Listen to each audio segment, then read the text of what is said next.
कहते हैं कि सियासत का सफर ही सत्ता की चाबी होता है। सत्ता की चाबी पाने के लिए तमाम जतन भी किए जाते हैं।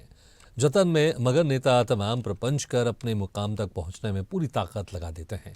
सियासी सफर में कई नेताओं का मुश्किलों के दौर से गुजरना होता है। कई बार उन्हें सत्ता कम, संघर्ष का मुंह ज्यादा देखना पड़ता है। बस कुछ ऐसा ही कांग्रेस सांसद राहुल गांधी के साथ हो रहा है कि जब से उन्होंने अपनी सियासी पारी की शुरुआत की तभी से कांग्रेस हाशिए पर आती नजर आ रही है। कांग्रेस के मुश्किल दौर में अब राहुल गांधी भारत जोड़ो न्याय यात्रा पर हैं।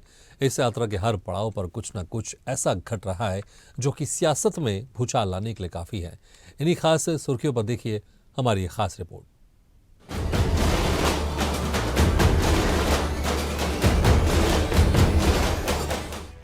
देश में चारों तरफ राम नाम की धूम है। जयकारों के बीच झांझ मंजीरे बज रहे हैं। उत्साह इतना है, हर कोई रामलला के दर्शन को आतुर है। भक्ति और भाव के इन दिनों में ज्ञानवापी मामले की सर्वे रिपोर्ट भी साझा हो गई।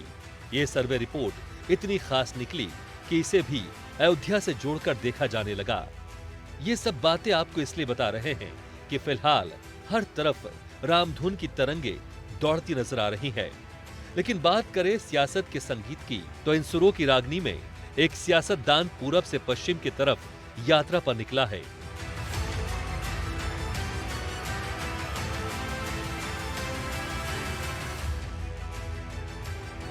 जी हां, हम बात कर रहे हैं कांग्रेस की आंख के तारे और देश की सियासत के सितारे राहुल गांधी की। दरअसल राहुल गांधी मणिपुर से मुंबई तक भारत जोड़ो न्याय यात्रा पर निकले हैं और पूरा प्रदेश 6-7 महीने से जलता जा रहा है।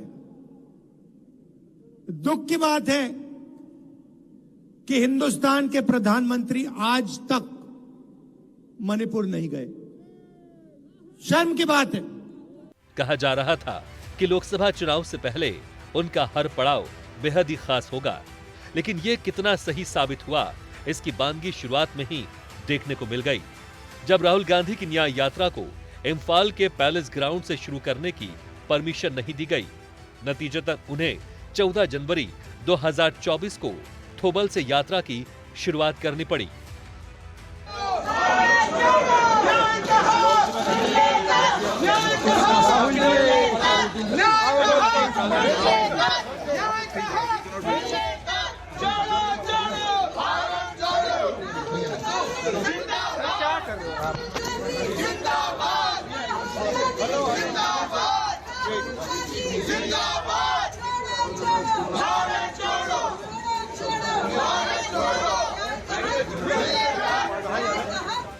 राहुल गांधी मणिपुर से अपनी यात्रा लेकर नागालैंड पहुंचे। हालांकि यहां पर उन्हें फौरी राहत मिली, लेकिन जैसे ही वो असम में घुसे तो सियासी हाहाकार मच गया। उनका सामना असम के फायरब्रांड मुख्यमंत्री हिमंता बिस्वा शर्मा से हुआ। इस सियासी संघर्ष की शुरुआत में राहुल गांधी को जब नगांव जिले के बटाद्रवा स्थित श्री श्री शंकर देव मठ में नहीं घुसने दिया तो वो धरने पर बैठ गए। तो पूरा देश जानता है, पूरा असम जानता है कि आपके चीफ मिनिस्टर और उनका पूरा परिवार सबसे भ्रष्ट लोग हैं। असम में शुरू हुए इस संघर्ष के घमासान ने तब और भी बड़ा रूप ले लिया जब गुवाहाटी में राहुल गांधी को घुसने नहीं दिया। इसका नतीजा ये हुआ कि कांग्रेसियों ने बैरिकेड्स तोड़कर सिटी में घुसने की कोशिश की। कांग्रेसियों की इस हरकत पर राहुल गांधी पर एफआईआर दर्ज कर ली गई और आने वाले वक्त में गिरफ्तार करने तक का दावा सीएम हिमंता बिस्वा शर्मा की तरफ से किया गया। अगर कोई कानून तोड़ता है इमीडिएटली हम शो ऑफ में नहीं जाऊंगा। हमने बोल दिया हूं कि सिटी का अंदर से नहीं जाना है, मेडिकल कॉलेज है, नर्सिंग होम है, आप ऑल्टरनेटिव रास्ता जो भी आप मांगेगा हम आपको अनुमति दे दूंगा। लेकिन आप सिटी का अंदर से ही जाने का जेट करेगा तो मैं कोई पुलिस का व्यवस्था नहीं करूंगा। मैं वायलेशन का केस रजिस्टर कर लूंगा और बाद में 2-3 महीना सुनाव का बाद मैं अरेस्ट कर लूंगा। असम समाज के हर वर्ग ने राहुल जी और भारत जोड़ो न्याय यात्रा का स्वागत किया है।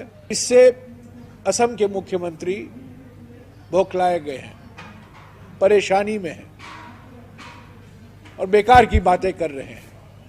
मैं उनसे सिर्फ यही कहना चाहता हूं कि क्यों डर रहे हैं मुख्यमंत्री? डरो मत मुख्यमंत्री जी। भारत जोड़ो न्याय यात्रा और 6 दिन असम में चलेगा।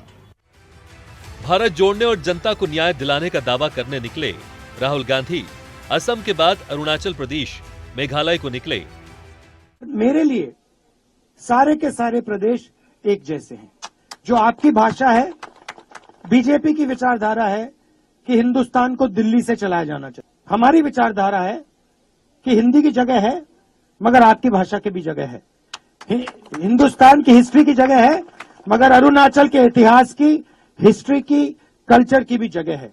और आपको स्टेट, आपका जो स्टेट है यहीं से चलना चाहिए, ना कि दिल्ली से। यहाँ पर छोटे से प्रवास के बाद जैसे ही वो पश्चिम बंगाल की तरफ बढ़े तो उन्हें दीदी के नाम से पहचानी जाने वाली मुख्यमंत्री ममता बनर्जी का सामना करना पड़ा। इस जगह ये बात बताना जरूरी होगा कि ममता बनर्जी ने इंडिया गठबंधन को बाय बाय कहकर अकेले ही लोकसभा चुनाव लड़ने का ऐलान किया है। वहीं पश्चिम बंगाल में भी राहुल गांधी को मुश्किलों का सामना करना पड़ा जब उन्हें सिलीगुड़ी में जनसभा करने की इजाजत नहीं दी गई।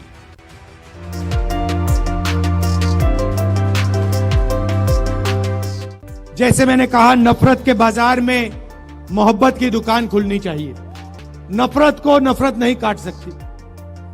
जितनी भी कोशिश कर लो, नफरत को नफरत नहीं काट सकता है।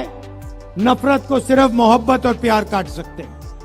पश्चिम बंगाल के रण से निकलकर राहुल गांधी को बिहार जाना था, लेकिन यहाँ पर उन्हें जिस परिस्थिति का सामना करना पड़ा इसके बारे में उन्होंने सोचा तक नहीं होगा, क्योंकि जहां पर एक दिन पहले उनके महागठबंधन की सरकार हुआ करती थी वहां अब बाजी पलट चुकी है।